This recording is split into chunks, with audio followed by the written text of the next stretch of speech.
प्रकारे वर्गीकरण करता येते. एक म्हणजे निर्विषयवादी आणि दुसरे म्हणजे सविषयवादी. साकारवादी भक्त संपूर्ण शक्तीने स्वतःला भगवत सेवेमध्ये संलग्न करतो. निर्विषयवादी स्वतः प्रत्यक्ष कृष्ण सेवेमध्ये नव्हे तर अव्यक्त निर्विषय ब्रह्माचे ज्ञान संलग्न करतो. या अध्यायामध्ये आपल्याला आढळते की परमसत्याच्या साक्षात्कारासाठी असणाऱ्या निरनिराळ्या योग्य पद्धतींमध्ये भक्ती योग हा सर्वश्रेष्ठ आहे. जर मनुष्याला भगवंताच्या सहवासाची इच्छा असेल तर त्याने भक्ती योगाचे पालन करणे आवश्यक आहे. भक्तीद्वारे भगवंताची प्रत्यक्ष सेवा करणाऱ्यांना सविषयवादी असे म्हटले जाते. जे निर्विशेष ब्रह्मावर ध्यान करतात आणि निर्विशेषवादी म्हटले जाते. या दोघांपैकी कोणती स्थिती अधिक उत्तम आहे अर्जुन श्लोकात विचारत आहे. परमसत्याचा साक्षात्कार होण्यासाठी निरनिराळे मार्ग आहेत, परंतु या अध्यायात श्रीकृष्ण सांगतात की भक्ती योग हा सर्वोत्तम मार्ग आहे. हा प्रत्यक्ष आणि भगवंताचे सानिध्य प्राप्त करण्याचा सहज सुलभ मार्ग आहे. भगवद्गीतेच्या दुसऱ्या अध्यायात भगवंतांनी सांगितले आहे की जीव म्हणजे भौतिक शरीर नसून आध्यात्मिक स्फुल्लिंग आहे. परमसत्य म्हणजे आध्यात्मिक पूर्णत्व आहे.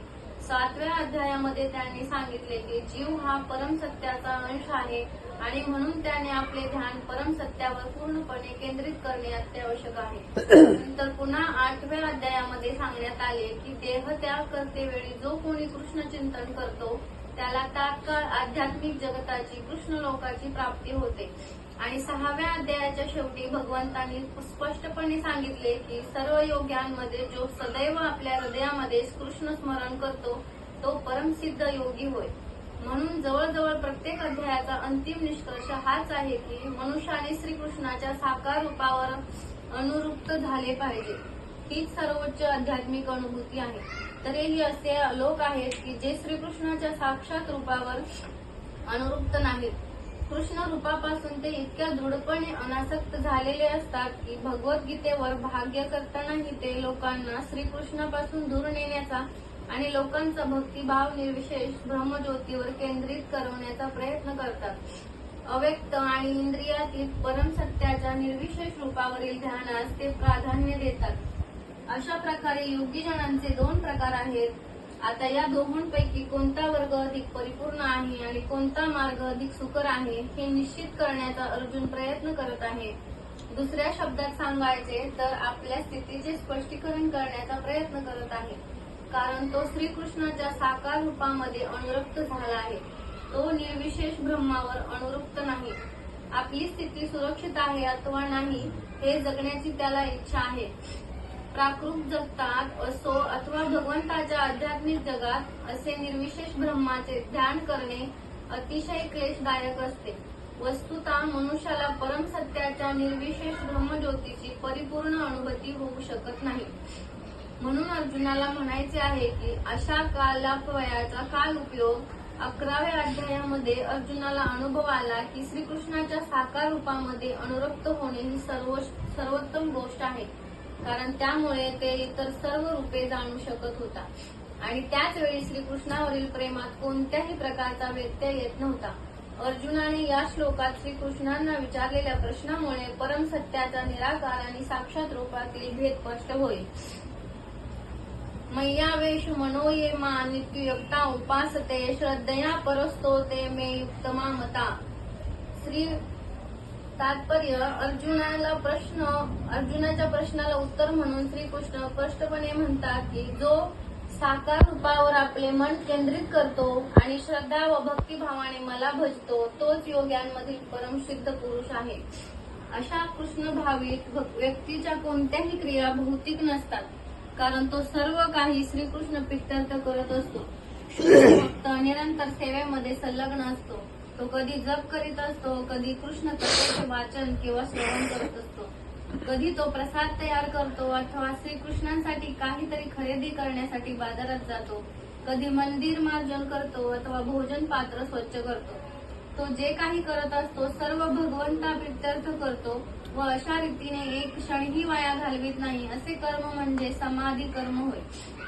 ये शत्वर्मर्दिकामने पर्युसादते सर्वत्र चित्त कटुस्मते ध्रुवम सनिधामे सर्वत्र समबुद्ध्या ते प्रावणुती मामेव सर्वभूते रता.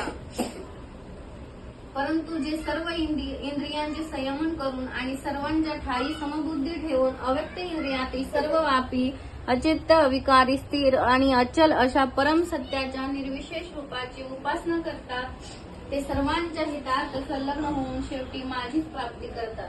तात्पर्य: जे प्रत्यक्षपणे भगवान श्रीकृष्णाची उपासना करीत नाहीत परंतु इतर अप्रत्यक्ष पद्धतीने त्याच उद्दिष्टाच्या प्राप्तीकरता प्रयत्न करतात त्यांना सुद्धा शेवटी कृष्ण प्राप्ती होते.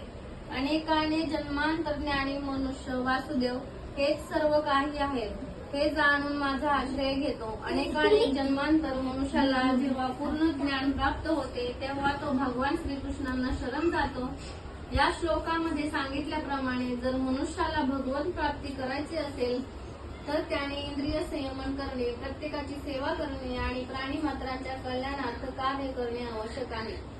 याचा गर्भितार्थ असा आहे की त्याने भगवान श्रीकृष्णांना शरण जाणे आवश्यक आहे, अन्यथा परिपूर्ण अनुभूती होऊ शकत नाही. भगवंतांना पूर्णपणे शरण जाण्यासाठी बऱ्याचदा खूप तपस्या करावी लागते. अंतरात्म्यातील परमात्म्याचा साक्षात्कार होण्यासाठी मनुष्याला पाहणे, ऐकणे, चव घेणे, कर्म करणे इत्यादी क्रियांचा पूर्णपणे विलय करावा लागतो.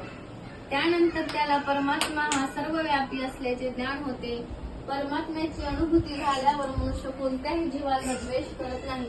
त्याला मानव आणि पशु यामध्ये भेद दिसत नाही, कारण तो देहरूपी बाह्य आवरण पाहत नाही तर केवळ आत्म्याचे स्वरूप पाहतो. परंतु सामान्य मनुष्यासाठी निर्विशेष रूपाच्या साक्षात्काराची ही पद्धत अतिशय कठीण आहे. क्लेशोधिक सेतो माक्षातेत मा अव्यक्ता ही गती दुर्ग देह विद्यते. ज्यांचे मन परम सत्याच्या अव्यक्त निर्विशेष रूपामध्ये आसक्त झाले आहे त्यांना प्रगती करणे अतिशय क्लेशदायक आहे. त्या मार्गात प्रगती करणे हे देहधारी जीवांसाठी नेहमीच अतिशय दुष्कर असते. तात्पर्य: योगीजन परम सत्याच्या अतिच अव्यक्त निर्विशेष स्वरूपाच्या प्राप्तीचा मार्ग अनुसरत त्यांना ज्ञानयोगी म्हटले जाते आणि जे योगी पूर्णपणे कृष्ण भावाधीत होऊन भगवद्गीतेमध्ये संलग्न झालेले असतात त्यांनी भक्तियोगी म्हटले. आता या ठिकाणी ज्ञानयोगी आणि भक्तियोगी यातील भेद निश्चितपणे स्पष्ट करता आला आहे. ज्ञानयोगाचा मार्ग हा शेवटी भगवंताकडे नेणारा असला तरी तो अतिशय कष्टप्रद आहे, तर भक्तियोगाच्या मार्गात प्रत्यक्ष भगवंताच्या सेवेमध्ये संलग्न व्हावे लागते. देहधारी जीवांसाठी हा मार्ग अत्यंत सहज, सुलभ आणि स्वाभाविक आहे. अनादिकाळापासून जीव हा देहबद्ध झालेला आहे. केवळ सिद्धांत रूपाने आपण शरीर नाही हे जाणणे जीवाला कठीण आहे. यास्तव भक्तियोगी हा श्रीकृष्णांच्या आचार्य विग्रहाला आराध्य म्हणून स्वीकारतो, कारण मनामध्ये शारीरिक संकल्पना असतेच आणि संकल्पनेचा अशा तऱ्हेने उपयोग करता येतो. अर्थात मंदिरातील भगवंताच्या अर्चा विग्रहाची आराधना म्हणजे पुतळ्याचे पूजन नव्हे. वैदिक प्रमाणानुसार पूजन हे सगुण अथवा निर्गुण असू शकते. मंदिरातील अर्वाच्य पूजन हे देखील सगुण होय. भगवंत भौतिक तत्वाद्वारे प्रगट झालेले असतात, परंतु पाषाण, काष्ठ किंवा रंगाद्वारे भगवंताचे आचार विग्रह प्रगट झालेले तरी ते आचार विग्रह प्राकृत नसतात. हे भगवंताचे परिपूर्णत्व आहे.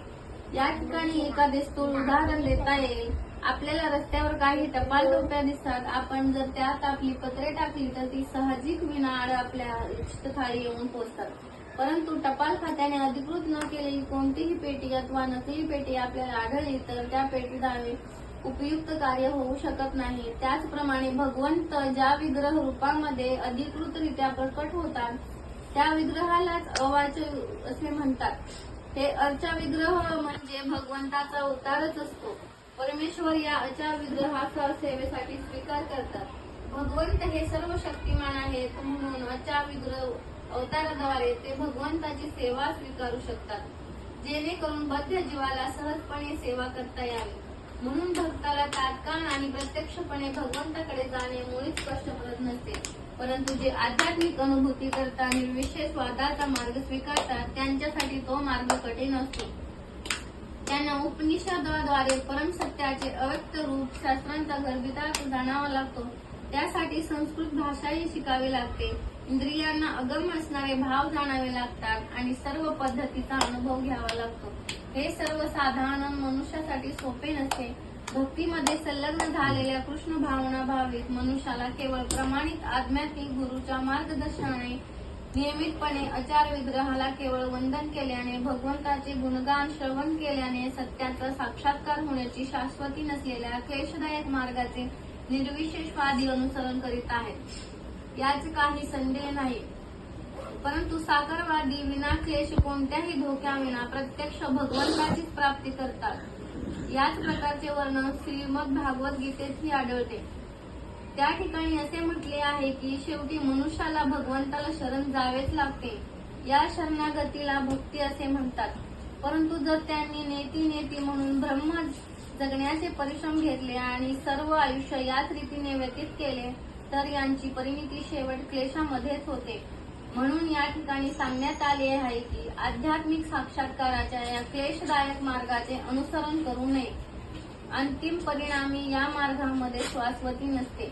जीवाला स्वतःचे स्वरूप असते. जर त्याला आध्यात्मिक पूर्णत्वामध्ये विलीन व्हायचे असेल तर त्याला आपल्या सत आणि चित्त स्वरूपाची अनुभूती होऊ शकेल, परंतु आनंदमयी स्वरूपाची अनुभूती होणार नाही. एखाद्या भक्ताच्या कृपेमुळे असा विद्वान ज्ञानयोगी भक्ती योगाची प्राप्ती करू शकतो, कारण तो निर्विशेषवादाच्या संकल्पनेचा त्याग करू शकत नसल्याने निर्विशेषवादाचे दीर्घकाळ केलेले अनुसरण ही क्लेशदायक असते. म्हणून देहधारी जीवासाठी निर्विशेषवाद हा आचरण करतेवेळी आणि साक्षात्कार करतेवेळी क्लेशदायक ठरतो. प्रत्येक जीवात्म्याला आंशिक स्वातंत्र्य असते आणि मनुष्याने निश्चितपणे जाणले पाहिजे की निराकाराचा साक्षात्कार हा आपल्या सच्चिदानंद स्वरूपाच्या विपरीत आहे. त्याने या मार्गाचा स्वीकार करू नये. प्रत्येक जीवासाठी कृष्ण भावना भक्तिपूर्ण सेवेमध्ये पूर्णपणे संलग्न होणे हा सर्वोत्तम मार्ग आहे. जर मनुष्याने या भक्ती योगाकडे दुर्लक्ष केले तर तो नास्तिकेकडे वळण्याची शक्यता असते. अशा रीतीने या श्लोकामध्ये सांगितल्याप्रमाणे इंद्रियातीत अतिच्य अशा अविद्यावर ध्यान करणाऱ्या विशेषतः या कलियुगात कधीही प्रोत्साहन देऊ नये. भगवान श्रीकृष्णांनी या मार्गाची शिफारस केलेली नाही. हेतु सर्वाणि कर्माणि मयि संन्यमत्परा अनन्येनैव योगेन मा ध्यानस्थो उपासते ते मह समृद्धता मृत्यू संसार सागरात भवानी चित्पराते मये विशेषते चेतसाम. परंतु जे माझे पूजन करतात ते आपली सर्व कर्मे मला अर्पण करतात आणि अनन्य भावाने भक्ती करीत माझी उपासना करतात, माझ्या ठाई मन स्थिर करून भक्तीमध्ये संलग्न होतात व माझे ध्यान करतात, हे पार्था मी त्यांचा जन्म मृत्यू रूपी संसार सागरातून त्वरित उद्धार करतो. तात्पर्य या ठिकाणी स्पष्टपणे म्हणले आहे की भक्त हे फार भाग्यवान आहेत.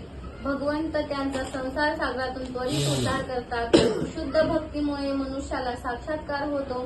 भगवंत हे महान आहेत आणि त्यांचा जीव त्यांच्या अधीन आहे. भगवंताची सेवा करणे हे जीवाचे कर्तव्य आहे आणि जर हे कर्तव्य निभावले नाही तर त्याला मायेची सेवा करावी लागते. पूर्वी सांगितल्याप्रमाणे केवळ भक्तीद्वारेच भगवंतांना जाणे शक्य आहे. म्हणून मनुष्याने अनन्य भक्ती केली पाहिजे. श्रीकृष्णाची प्राप्ती करण्याकरता त्यांनी आपले मन पूर्णपणे श्रीकृष्णांच्या ठाई स्थित केले पाहिजे. मनुष्याने केवळ श्रीकृष्णाप्रीत्यर्थच कर्म केले पाहिजे. तो कोणत्या प्रकारचे कर्म करीत आहे हे महत्वपूर्ण नाही, तर ते कर्म केवळ श्रीकृष्ण प्रीत्यर्थ करणे महत्वाचे आहे. हा भक्तीचा आदर्श आहे. भक्ताला भगवंतांना संतुष्ट करण्यावाचून इतर काहीही प्राप्त करण्याची इच्छा नसते. श्रीकृष्णांना संतुष्ट करणे हे त्यांच्या जीवनाचे ध्येय असते आणि त्याप्रमाणे कुरुक्षेत्रात युद्धात अर्जुनाने सर्व काही त्याग केले. त्याप्रमाणे श्रीकृष्णाच्या संतुष्टीकरता भक्त कशाचाही त्याग करू शकतो. ही पद्धती अत्यंत सुगम आहे. मनुष्य आपल्या व्यवसायामध्ये पूर्णपणे लक्ष देऊ शकतो आणि त्याच वेळी हरे कृष्ण हरे कृष्ण हरे कृष्ण कृष्ण कृष्ण हरे हरे हरे राम राम राम हरे हरे या मंत्राचाही जप तो करू शकतो. अशा दिव्य कीर्तनाने भक्त भगवंताकडे आकृष्ट होतो. भगवंत या ठिकाणी वचन देतात की याप्रमाणे भक्तीमध्ये संलग्न झालेल्या शुद्ध भक्ताचा भगवंत विनावलंबन संसार सागरातून उद्धार करतात. ज्यांनी योगाभ्यासात उन्नती केली आहे ते योग सामर्थ्याद्वारे आपल्या स्वेच्छेनुसार हव्या त्या ग्रहलोकामध्ये आत्म्याला नेऊ शकतात आणि इतर योगीजन अशा संधीचा विविध प्रकारे लाभ घेतात. परंतु भक्ताबद्दल सांगायचे तर या श्लोकामध्ये स्पष्टपणे म्हणल्याप्रमाणे भगवंत स्वतःला भक्ताचा उद्धार करतात आणि आध्यात्मिक जगतात प्रवेश करण्यासाठी उन्नत होण्याची भक्ताला प्रतीक्षा करावी लागत नाही. वराह पुराणात पुढील श्लोक आढळतो. नयामी परमस्थान विरचित विना गरुड स्कंद मूर्त्या येथे निर्वाचना. या श्लोकाचे तात्पर्य हेच की भक्ताने स्वतःला वैकुंठ लोकात नेण्यासाठी अष्टांग योगाचा अभ्यास करण्याची आवश्यकता नाही, याची जबाबदारी स्वतः भगवंतांनी घेतली आहे. या श्लोकामध्ये भगवंत स्पष्टपणे सांगतात की मी स्वतः भक्ताचा उद्धारक होतो. एखाद्या बालकाची माता पिता पूर्ण काळजी घेतात आणि म्हणून बालक सुरक्षित असते. त्याचप्रमाणे भक्ताने स्वतःहून योगाभ्यासाद्वारे इतर ग्रहलोकाची प्राप्ती करण्याचा प्रयत्न करण्याची मुळीच आवश्यकता नाही. उलट भगवंत भक्तावर कृपा करण्यासाठी आपल्या गरुड वाहनावर आरूढ होऊन तात्काळ येतात आणि संसार सागरातून त्याची त्वरित मुक्तता करतात. समुद्रात पडलेल्या मनुष्याने जशी अतिशय धडपड केली आणि पोहण्यात तो जरी अतिशय निशांत असला तरी तो स्वतःला वाचवू शकत नाही, परंतु इतर कोणी मनुष्य त्याला पाण्यातून बाहेर काढले तर सहजपणे त्याची सुटका होऊ शकते. त्याचप्रमाणे भगवंत आपल्या भक्ताला संसार सागरातून बाहेर काढतात. मनुष्याने केवळ सुगम कृष्ण भावनेचे आचरण केले पाहिजे आणि पूर्णपणे भक्तीमध्ये संलग्न झाले पाहिजे. बुद्धिमान मनुष्याने इतर कोणत्याही मार्गाच्या तुलनेत भक्ती मार्गाला नेहमी प्राधान्य द्यावे. नारायणी यामध्ये याला पुढील प्रमाणे पुष्टी देण्यात आली आहे. यावै साधन संपत्ती पुरुषार्थ चतुस्ते तया विना तदात्मती नरो नारायण श्रेया. या श्लोकाचे तात्पर्य आहे की मनुष्याने सकाम कर्माच्या विविध मार्गी किंवा तार्किक ज्ञान प्राप्तीच्या मागे लागू नये.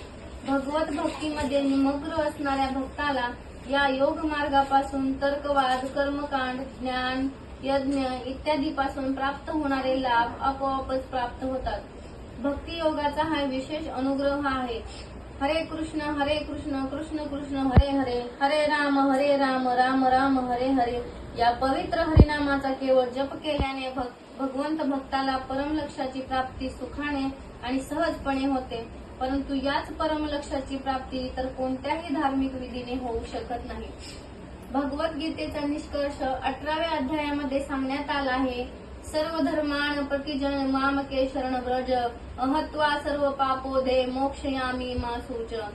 आत्मसाक्षात्काराच्या इतर सर्व मार्गाचा मनुष्याने त्याग केला पाहिजे आणि केवळ कृष्ण भावना भावित भक्ती योगाचे आचरण केले पाहिजे. यामुळे त्याला जीवनाच्या परमोच्च संधीची प्राप्ती होईल. त्याने गती जीवनातील पापकर्माचा विचार करण्याची आवश्यकता नाही, कारण भगवंत स्वतः त्याची पूर्ण जबाबदारी घेतात. म्हणून स्वतःहून आध्यात्मिक साक्षात्वाद्वारे स्वतःला उद्धार करण्याचा निष्फळ प्रयत्न करू नये. प्रत्येकाने सर्व शक्तिमान भगवान श्रीकृष्णाचा आश्रय घेतला पाहिजे. यामध्ये कृष्णाची परमसिद्धी आहे. मयेव मन आधस्त्य मयी बुद्धी निवेशय निर्वासीय मयेव उत्त उष्व न संशया. माझ्यावर तुझे मन स्थिर कर आणि आपली बुद्धी माझ्या ठाई युक्त कर. अशा रीतीने तू निसंदेह सदैव माझ्या सोबत वास करशील. तात्पर्य: जो भगवान श्रीकृष्णांच्या भक्तीमध्ये संलग्न असतो त्याचा भगवंताशी साक्षात संबंध असतो आणि म्हणून आरंभापासून ते दिव्यावस्थेपर्यंत स्थित असतो, याच मुळीच संशय नाही. भक्त हा सांसारिक स्तरावर राहत नाही, तर तो श्रीकृष्णाच्या ठाई वास करतो. भगवंत आणि पवित्र हरिनाम हे अभिन्न आहेत. म्हणून जेव्हा भक्त हरे कृष्ण जप करीत असतो तेव्हा श्रीकृष्ण आणि त्यांची अंतरंगा शक्ती भक्ताच्या जिवेवर नृत्य करीत असतात. जेव्हा तो श्रीकृष्णांना भोग अर्पण करतो तेव्हा श्रीकृष्ण प्रत्यक्ष ते खाद्यपदार्थ ग्रहण करतात आणि हा कृष्ण पदार्थ खाऊन भक्त कृष्णमय होतो. जो मनुष्य अशा सेवेमध्ये संलग्न होत नाही तो हे कसे घडते यासंबंधी भगवद्गीतेत आणि वेदामध्ये जरी निवेदन केलेले असले तरी तो जाणू शकत नाही. अतचित्त समाधातून क्लेशीन मयी स्थिर अभ्यास योगेन ततो ममी छातू धनंजय.